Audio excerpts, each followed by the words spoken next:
ladies and gentlemen, from the Meridian Room in the Park Plaza Hotel in New York City, we bring you the music of Raymond Raquello and his orchestra. With a touch of the Spanish, Raymond Raquello leads off with La Comparsita.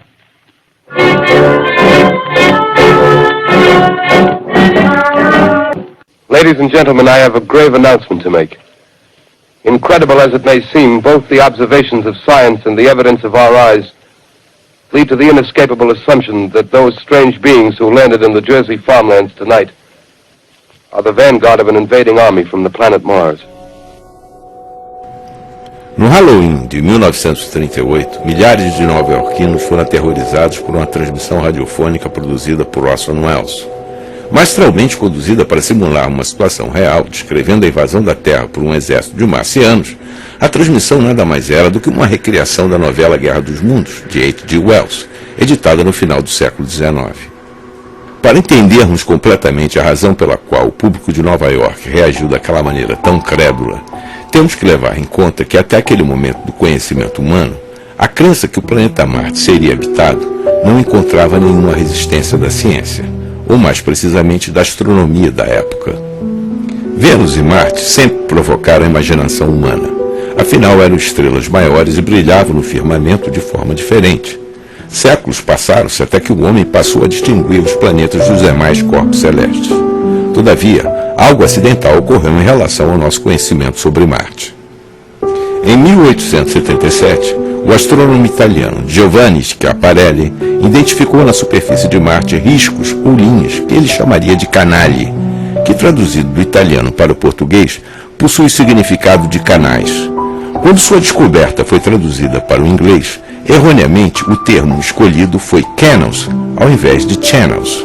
Em inglês, a palavra canals é mais usada para indicar canais artificiais, feitos pelo homem, como o canal de Suez, já construído àquela época, ou o canal do Panamá, que estava sendo construído justamente naqueles anos, com grande divulgação em todo o mundo.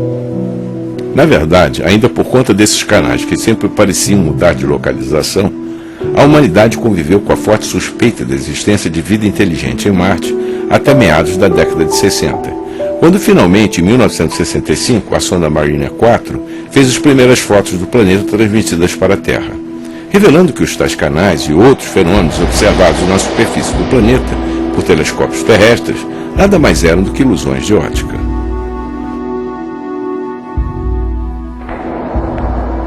Todo o mistério sobre Marte parecia ter acabado com a descoberta que os canais marcianos não eram canais artificiais nem naturais, no máximo o leito acidentado de um possível oceano extinto. Americanos e russos prosseguiam a exploração marciana enviando diversas missões com sondas espaciais, fotografando, colhendo dados científicos e antecedendo as futuras aterrissagens no planeta. Marte parecia não guardar mistérios maiores. O homem até já havia andado sobre a Lua, quando em julho de 1976 a sonda Viking número 1 consegue a primeira aterrissagem com sucesso no planeta. A sonda Viking era dividida em duas partes, uma que orbitaria o planeta e outra que aterrissaria. A parte da sonda que ficou em órbita marciana mandou diversas fotografias de uma região que não havia sido fotografada com tanta nitidez anteriormente, a região denominada pelos astrônomos como Sidonia Mensah. Uma das diversas fotos dessa região marciana distribuídas à mídia pela NASA chamou a atenção das pessoas, sem que a Agência Espacial Americana tivesse chamado a atenção para a mesma em particular. Foi uma espécie de descoberta coletiva, de gente que nunca fora do meio científico ligado à NASA. Essa foto mostrava que seria uma face humana, sugerindo uma grandiosa escultura que só seria vista do alto, algo que lembrava a mesma intenção dos misteriosos desenhos dos desertos peruanos em Nazca. A primeira reação da NASA foi de informar que aquilo não passaria de uma ilusão gerada por reflexos da luz solar e sombra das montanhas em uma região particularmente acidentada. No intuito de provar sua tese, a NASA divulgou outras fotos da mesma região, retiradas de outro ângulo pela mesma sonda. Só que essas novas fotos só vaziam confirmar a ideia de uma grande escultura de um rosto em Marte, alimentando novamente a ideia da antiga civilização extraterrestre que teria habitado aquele planeta. Somente outra missão a Marte que tomasse novas fotos da mesma região do hemisfério norte do planeta poderia retirar aquela impressão. Só que missões a Marte levam anos para acontecer. Durante esse período, o rosto ou face de Marte passou a lentamente substituir os antigos canais marcianos como fonte inspiradora de mistérios sobre o planeta. O mistério do rosto marciano esteve em evidência até a missão da Mars Global Surveyor, em 1996, quando fotografou com altíssima resolução a mesma região de Sidônia, comprovando a tese de que o rosto nada mais seria do que uma ilusão criada pelos ângulos de incidência da luz solar sobre o solo, com sombras do recorte de uma montanha. Contudo, nada mais convenceria os diversos grupos de pessoas que acreditam na existência de uma extinta civilização inteligente em Marte. Para eles, assim como para os chamados ufólogos, a Agência Espacial Americana esconde e falseia fatos. Para municiá-los com novas evidências em suas hipóteses, neste mesmo ano de 1996 chegaria a Marte a missão da Pathfinder, um pequeno robô andarilho que faria milhares de fotos desde o solo marciano, assim como os robôs Spirit e Opportunity em 2003. Em diversas fotos feitas por esses robôs sobre rodas, várias dessas imagens foram consideradas como provas ou vestígios visuais da antiga civilização que acreditam ter habitado Marte. Até o que poderia ser um disco de CD conseguiram visualizar, sempre havendo negação da NASA quanto à interpretação dessas imagens.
Marte possui dois satélites naturais, Deimos e Phobos. A grande proximidade da órbita de Phobos com a superfície marciana despertou uma série de teorias entre astrônomos e físicos soviéticos no final dos anos 50. Publicamente afirmavam que somente um corpo celeste oco poderia se manter àquela distância sem ser atraído gravitacionalmente para a superfície do planeta. Um astrofísico russo chamado Joseph Shklovsky chegou a levantar a hipótese de que Phobos fosse uma espécie de estação espacial disfarçada. Aproximadamente um ano antes da queda do Muro de Berlim, em julho de 1988, com a colaboração de diversos países, os soviéticos lançaram duas sondas em direção a Marte, as sondas Phobos 1 e Phobos 2. Tinham por missão diversos estudos, além de prioritariamente analisar a composição do solo de Phobos, que esperavam indicar um material poroso de baixa densidade, o que explicaria sua órbita tão baixa e veloz. Phobos 1 teve problemas com a atualização de seu software de controle e perdeu-se de seu caminho para Marte 2 meses após o seu lançamento. Sua irmã Phobos 2 alcançou a órbita marciana no final de janeiro de 1989 e chegou a completar diversas tarefas, coletando informações sobre o meio interplanetário, o Sol, Marte e o seu alvo principal, Phobos. No entanto, na fase final de sua missão, que consistia em chegar a apenas 50 metros da superfície de Phobos e lançar sobre estes dois módulos de instrumentos, sem causa aparente ou conhecida, entrou em pane e deixou de se comunicar com as estações terrestres de rastreamento. O fato seria corriqueiro em função da complexidade da missão. No entanto, as últimas imagens enviadas por Phobos 2 lançaram um véu de mistério até hoje não decifrado. Essas imagens capturadas em vídeo por uma câmara de leitura de radiações infravermelhas mostram uma espécie de sombra fina e ovalada em formato de charuto projetada sobre a superfície de Marte. A possibilidade de ser uma sombra de Phobos sobre a superfície marciana foi descartada em função da posição da sonda, do tamanho e do formato da mesma. Outros cálculos chegaram a supor que, na realidade, o que foi filmado movia-se e tratava-se de um possível objeto entre a sonda Phobos 2 e Marte. Cientistas de outros países que participavam do projeto, baseando-se na análise das imagens, descobriram que os então soviéticos haviam subtraído o que seria o último frame do vídeo liberado a eles. Tratava-se de um momento especialmente conturbado para a extinta União Soviética, há poucos meses do fim do sistema comunista. Especulações de todo tipo são dadas a este episódio, inclusive com a participação de uma ex-astronauta russa, Marina Popovic, que em 1991 procurou a imprensa ocidental para dar um testemunho onde afirmava que seus camaradas sabiam que a sonda Phobos 2 tinha filmado um OVNI momentos antes de deixar de funcionar. O fato é que, passado todos esses anos, Phobos parece ser uma obsessão para os russos. Outra missão destinada a Phobos está planejada para ser lançada em 2009. O plano é fazer pousar na superfície de Phobos um outro módulo de aterrissagem lançado a partir da sonda Phobos Grunt, que recolherá amostras do solo e retornará à Terra em 2012. A jornada até Marte durará 10 meses. Alcançada a órbita planetária prevista, a sonda ficará durante diversos meses pesquisando Marte e suas duas luas, quando então tentará completar sua difícil missão de fazer pousar em Phobos um módulo de aterrissagem que recolherá amostras do solo no reservatório de um pequeno foguete que será lançado de volta em direção à Terra. Caso o cronograma de partida da sonda Phobos Grunt não seja alcançado em outubro de 2009, outra janela de aproximação só será possível em 2011.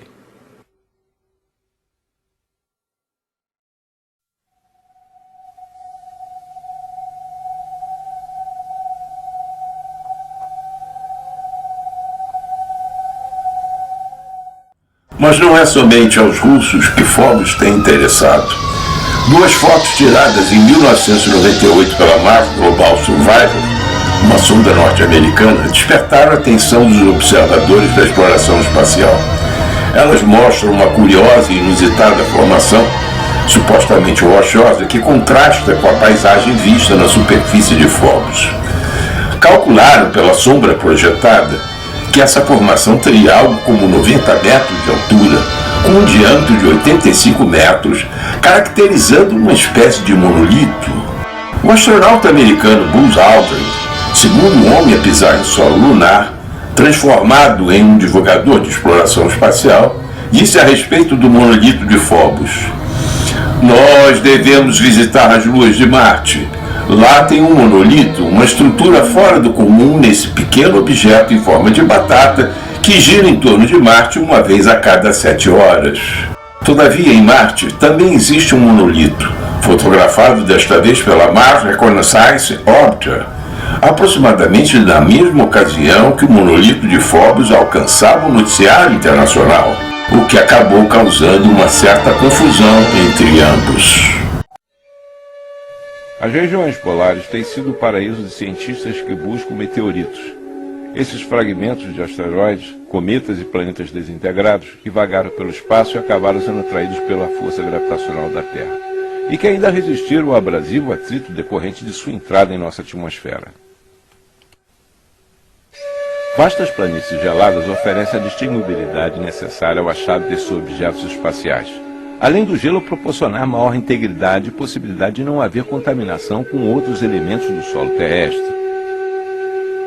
Em dezembro de 1984, uma exploração científica encontrou na região de Allan Hill, na Antártida, um meteorito que obteve a denominação de Allan Hill 84001, ou simplesmente ALH 84001, que após detalhada pesquisa foi enquadrado na categoria de meteoritos marcianos.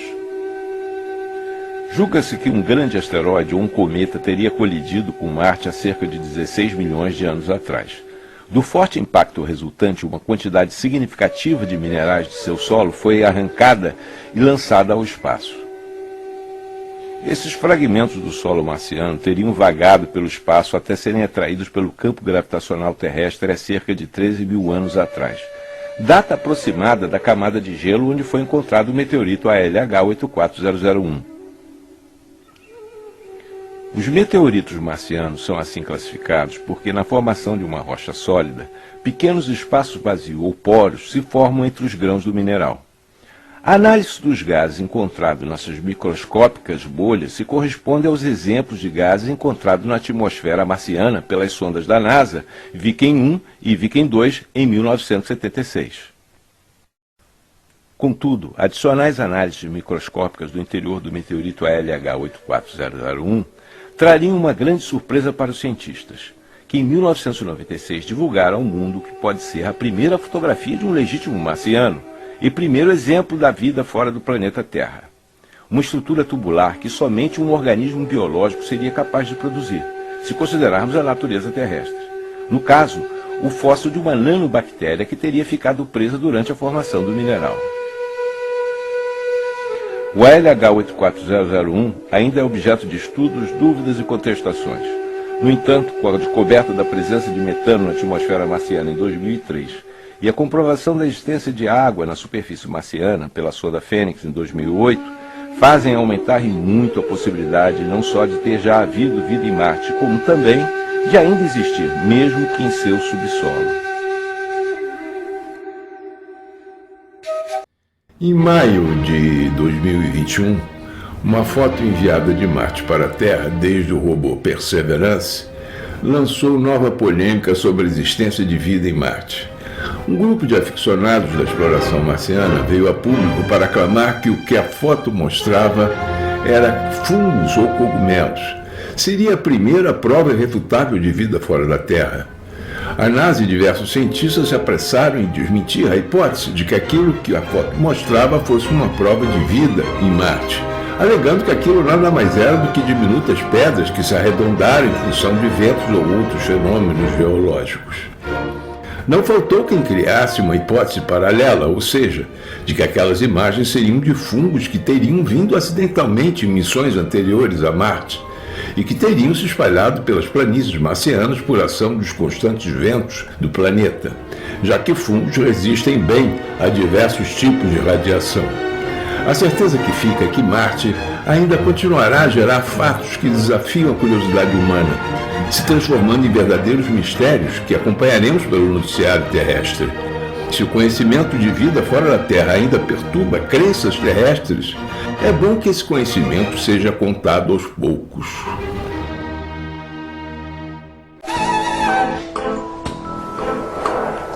Em pesquisa realizada na França, voluntários de várias etnias humanas ficaram meses totalmente isolados em um ambiente vedado ao exterior, sem janelas, veículos de comunicação, relógios, até o ponto de perderem totalmente a noção do dia e da noite. O resultado dessa pesquisa apontou que o ciclo biológico completo do ser humano, isto é, a soma das horas que estamos acordados com aquela que estamos dormindo, se completa em 25 horas, e não em 24 horas, como seria de se esperar para seres terrestres. Um dia em Marte equivale a exatamente 25 horas. Por essas e por outras que Marte não deveria ser mais considerado o deus da guerra, mas o deus das coincidências misteriosas.